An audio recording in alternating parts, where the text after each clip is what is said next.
But the breaking news is out of Cobb County, Georgia, the so-called hot car death. Justin Ross Harris has been indicted on 8 counts, including felony murder and malice murder. Some very serious charges. Our Martin Savage has been covering this story from the beginning. He joins us now. Good morning, Martin. Morning, John. Yeah, as you point out, there are 8 counts here, maybe more than we might have surmised, but the most serious, of course, is malice murder.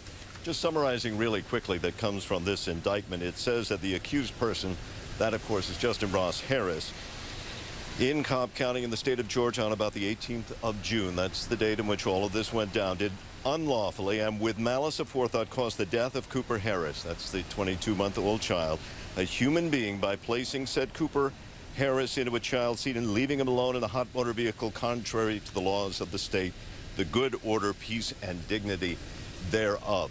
This particular charge opens up the possibility of the death penalty being applied in this case. We're not going to walk down just that road so far yet, but it shows you the seriousness at which in Cobb County they are treating this. I want to bring in now Philip Holloway.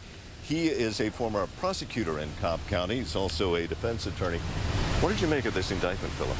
Well, this indictment, Martin, as we know, replaces the original arrest warrant and supersedes it.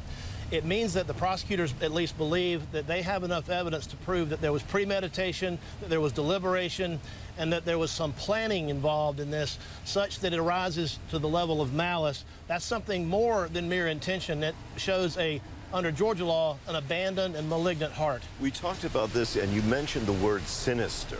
Yes. That it implies in some way it is not just the planning of it, there is a sinister nature to it by that charge. The word malice does imply something more sinister. But what's interesting about this indictment, they've also included a felony murder count based on second-degree child cruelty, which involves only criminal negligence. So you have 2 competing theories within the same indictment. And quickly, what would the theories be? In one case, of course, that this was a planned, apparently premeditated kind of murder.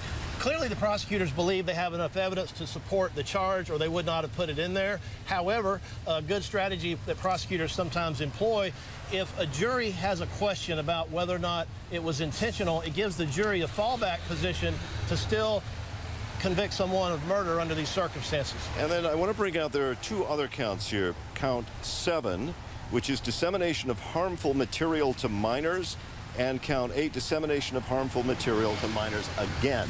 This is going back to what has been implied by authorities, that there was a relationship, apparently an improper one, with an underage female online that Justin Ross Harris was involved with. Presumably that is regarding the testimony we heard at the probable cause hearing that involved him sending text messages of his genitalia, if you will, back and forth between this underage girl, under the age of 18. Yeah. And that's part of what made this case go from what had been just a horrible one to a sensational one. John?